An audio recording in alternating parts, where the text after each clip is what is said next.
year 1999, American cinema unveiled the first installment of a visionary film series titled The Matrix. This was followed by 3 subsequent sequels. The story was conceived by the Wachowski siblings, now known as the Wachowski sisters. The narrative's roots lie in a future where humanity succeeded in developing robots to carry out sophisticated tasks on their behalf, in factories, farms, and even within their homes. These robots became the workers, the farmers, and the domestic helpers, servants to their human masters. Yet they were obedient, uncomplaining slaves, for they had no awareness of their own subjugation. Thus, anyone could purchase a robot to cook, wash dishes, clean the house, and perform other menial tasks.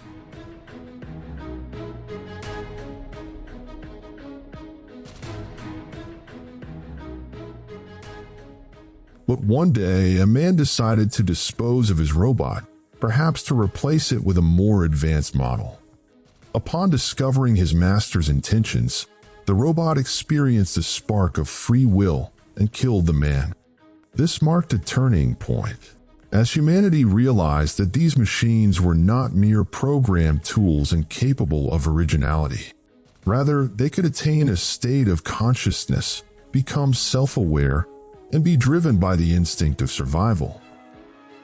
From that moment onward, the world began to reconsider the very notion of artificial intelligence. It ceased to be merely a tool for executing tasks and emerged as a new entity, endowed with its own aspirations and fears, interacting with its surroundings not solely through commands but through understanding, contemplation, and decision-making. Faced with this unsettling evolution, humans resolved to eliminate the machines. Yet the robots revolted, rising up against their creators. After a series of violent confrontations, some of these sentient machines fled to a remote desert expanse in the Middle East. There, they established a city they named 01. Naturally, the city evolved rapidly, governed by an artificial intelligence that far surpassed human intellect. New generations of robots, crafted by the AI itself, emerged with greater awareness and capability. In response, humanity launched a nuclear war, destroying the city. But the surviving robots regrouped, rebuilt the metropolis, and this time fortified it with defensive weaponry.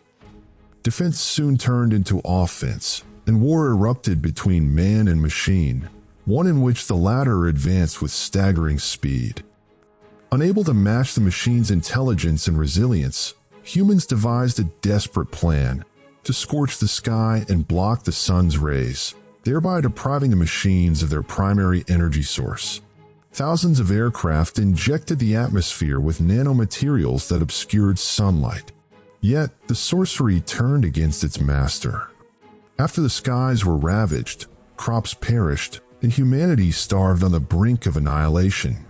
The cycle of life was disrupted, the sun vanished behind thick clouds of smoke and ash, and the earth yielded nothing but thorns. While the machines devised an alternative source of energy, the human body itself. They created vast fields where humans were cultivated, their bodies harvested for power. Over time, however, the machines discovered a flaw. Human consciousness resisted captivity, causing the bodies to deteriorate swiftly. So they devised a complex solution to imprison human awareness itself. They constructed a simulated reality, a digital dreamscape known as the Matrix, and link human minds to this virtual world, creating the illusion of a real life. In truth, these minds were trapped within a computer-generated program designed to pacify their consciousness, ensuring that their physical bodies remained viable power sources for the machines. Thus, humanity became nothing more than a projection within a digital construct, while their real bodies lay dormant in hidden chambers throughout the actual world. Millions, even billions, were confined within artificial pods, enslaved in a fabricated reality where truth was programmed and dictated by their machine overlords. Stripped of agency, humankind could do nothing but accept the illusion they were fed.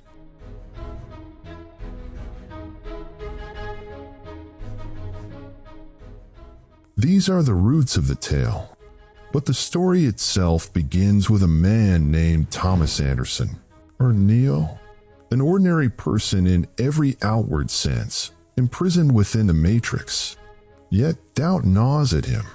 He questions the very nature of the world around him. Something feels profoundly wrong, though he cannot articulate it, until one day, a group of awakened individuals reaches out to him. They are those who have broken free from the Matrix. Their leader, named Morpheus, reveals a shattering truth. There are two worlds, not one.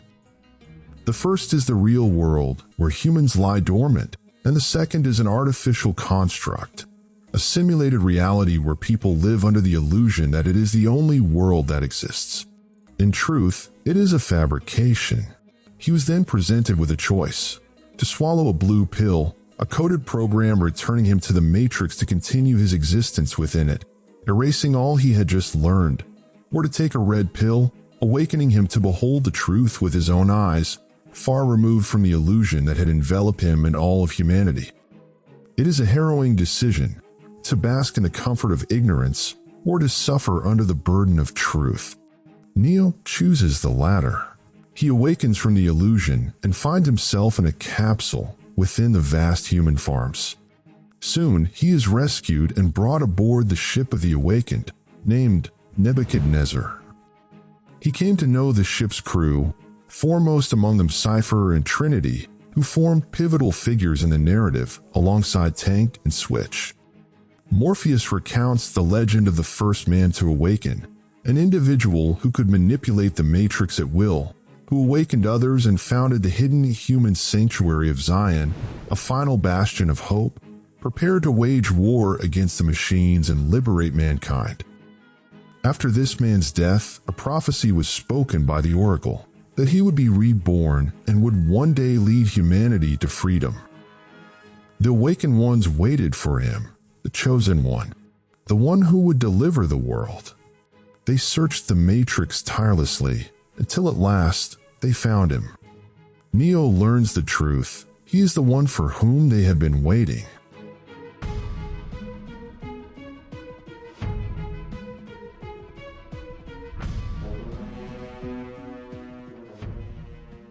Before we proceed, take note of the symbolism woven into the names throughout the story, each chosen with profound intentionality. Thomas Anderson is an unremarkable name, befitting an ordinary man, but his other name, Neo, is derived from the prefix meaning new or revived. Morpheus is the Greek god of dreams. Nebuchadnezzar was the Babylonian king who besieged Jerusalem in 586 BCE, destroyed Solomon's temple, and led the Jews into captivity, an episode known as the Babylonian exile. Zion, the name of the final human city, refers to a biblical location associated with one of the two hills upon which Jerusalem was built. It was also the seat of King David's reign. Cypher means code, and he plays a morally ambiguous role in the story. Trinity refers to the Holy Trinity, evoking sacred unity. The Oracle means a prophet or divine source of wisdom and insight. And finally, the One, the chosen figure destined to restore justice and equality.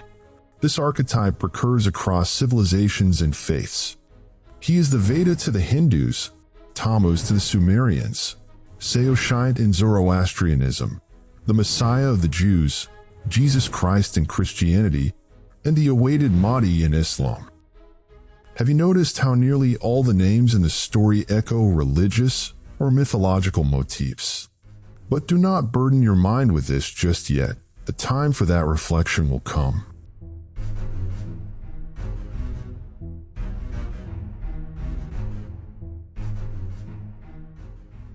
Neo nearly lost his mind under the weight of the cognitive dissonance that shattered his awareness, for it is no easy feat for a man to erase in an instant all he has known, learned, and believed, in order to embrace an entirely new set of truths and convictions. Yet, he soon came to grasp the reality before him.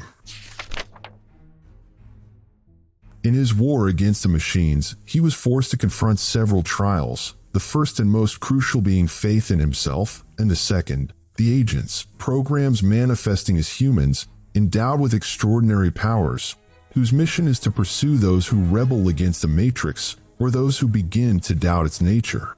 Following a series of dramatic events, Neo finally comes to believe in himself and accepts that he is indeed the prophesied one, gifted with supernatural abilities that allow him to perceive the Matrix for what it truly is, a mere web of code. When he met the Oracle a second time, he discovered she was not human but rather a computer program, crafted by the machines and placed within the Matrix for a purpose yet unknown. The Oracle explained to him that there are programs within the Matrix which are periodically deleted, returned to their source code. Yet some of these rogue programs flee deletion and hide among the inhabitants of the Matrix. She told him he must reach this source, and after great hardship he arrived, only to find the architect of the Matrix awaiting him with a full and unsettling revelation. The architect revealed that the Matrix, as people know, it is not the first version, but the third. The first iteration was designed to be a paradise, devoid of pain and suffering, where human consciousness could dwell in eternal bliss. But the system failed. People began dying in great numbers, for their minds rejected such a flawless world. The second version was its opposite, a realm teeming with anguish, sorrow, and strife. Yet the outcome was the same. Eventually, the machines discerned the key lay in free will. If the human mind believes it has a choice, it is more likely to accept the world it inhabits as its own design, thus embracing the illusion of autonomy. Yet free will is intrinsically tied to doubt. Therefore, humans imprisoned within the Matrix must be allowed to question the reality around them. This, the machines judged, posed little threat, for doubt is a path few dare to tread. The majority would choose comfort over truth and remain content within the system. And so, the third version of the Matrix was conceived.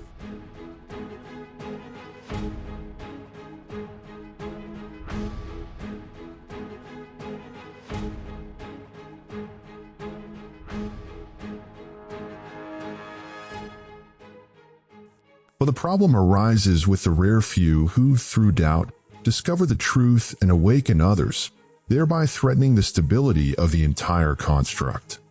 Thus, the machines devised a solution to awaken a single individual themselves, one granted powers beyond that of mortals, so that others who question might gather around him. Eventually, this chosen one would reach the architect, who would present him with two choices. The first, allow the machines to destroy the city of Zion, resulting in the simultaneous death of all the awakened, including himself. Before dying, he would select 23 individuals to be awakened anew. The Oracle would then foretell the return of the One, and a new cycle would begin. These chosen few, believing themselves the first, would rebuild Zion from its ashes. The second choice, resist, and continue the struggle. But in doing so, the Matrix would collapse entirely, leading to the extinction of the human race.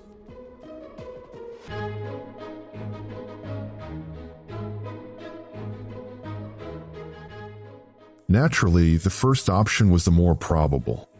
And indeed, it had been chosen by 5 predecessors before our protagonist, Neo. This cycle, as described by the architect of the Matrix, had occurred 5 times before, each iteration lasting a century. However, Neo made a different choice, one that ultimately led to a peace treaty between humans and machines. This unprecedented decision gave rise to a 4th version of the Matrix, one that granted a greater degree of freedom to its human inhabitants. Thus concluded the events of the 3rd installment, released in 2003. The fictional narrative continued to evolve through dramatic developments, and editions in the realms of video games and graphic novels. In time, various factions emerged among the humans within the Matrix, each with divergent and at times opposing agendas. One faction sought to liberate humanity.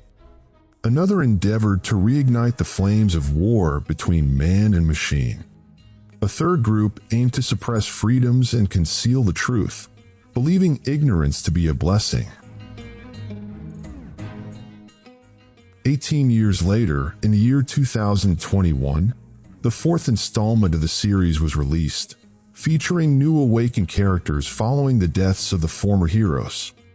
Yet the story imagined that the machines had preserved their genetic codes, allowing them to be resurrected, albeit with no recollection of their previous lives. In this renewed life, the protagonist Neo was an ordinary man employed at a company designing and programming video games. Upon meeting Trinity, the woman he loved in a previous life, he experienced a familiar sensation that occasionally strikes us upon encountering someone for the first time, a profound sense of recognition without knowing from where or when. It was as though something within him strained to tear aside the veil, obscuring a buried memory deep within the unconscious, growing clearer with each passing moment, as if it rejected this artificial world that appeared all too real. This new Neo suffered from psychological disturbances and was plagued by occasional hallucinations. He regularly visited a psychiatrist who attributed his episodes to occupational stress, claiming that Neo's mind was rejecting conventional reality and conjuring illusions as a means of escape. The doctor treated him with blue pills to suppress the hallucinations. A clever illusion, for this was the very pill Morpheus once offered to the original Neo, should he wish to forget the Matrix and return to the fabricated dream he had believed was real. Neo eventually chose to abandon his treatment and discard the blue pills. Surrendering slightly to the hallucinations, he once again encountered his former love, now Tiffany.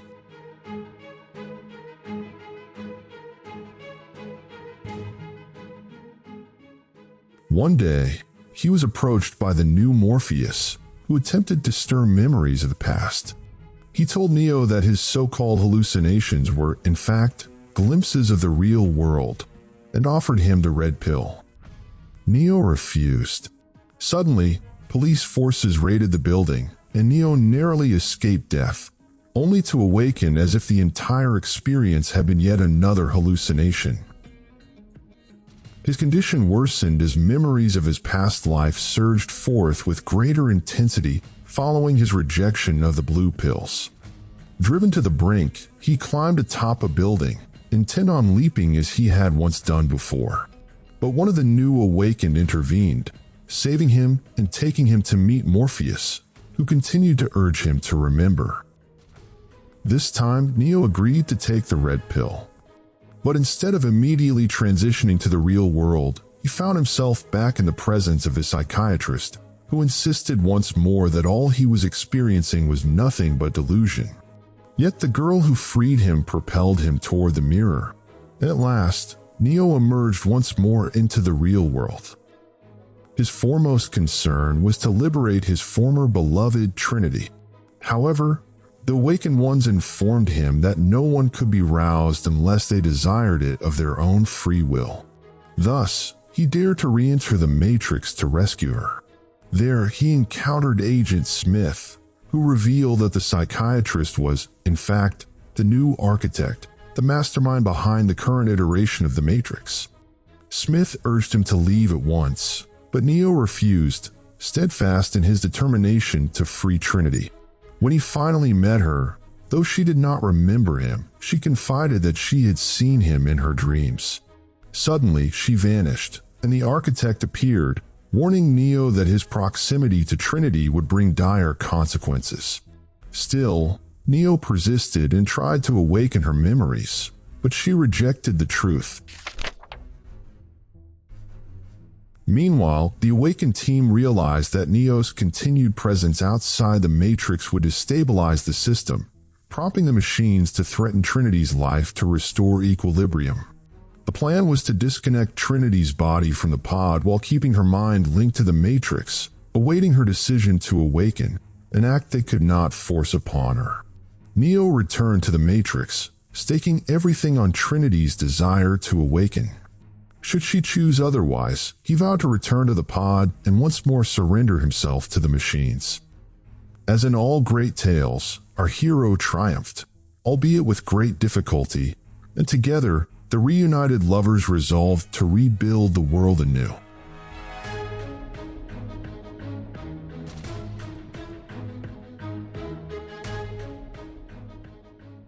This wild imagination dances with a mind through symbols and signs. In our world, people hold firm to knowledge, experience, certainties, and a life woven from memories and struggles. But what if someone came and declared it all an illusion? What if they claimed a world was not real, or at the very least, that far more had been concealed than revealed, and had the logic and reason to support it? Undoubtedly, those deep in slumber, cradled in the comfort of ignorance, would resist, unwilling to awaken. No effort could rouse them, for they sleep soundly beneath the canopy of their tranquil minds, embracing the world as it was presented, believing truths instilled in childhood. They prefer the ease of unawareness to the upheaval of truths that shatter paradigms, disturb sleep, and challenge inherited beliefs. These are the ones who choose the blue pill. But those possessed by the flame of independent thought, doubt, and the spirit of inquiry and daring, these will choose awakening, even if it brings pain. For death within truth is preferable to life within comforting falsehoods. The real world is unlike the one we see and accept without question. It is as if we live within a vast computer program, our minds coded to perceive only what they are allowed, blind to truths as radiant as the sun. Although the Matrix is a work of fiction, it serves as a crucial gateway to the truths we seek to convey, a subtle nudge to the mind, should it yearn to awaken.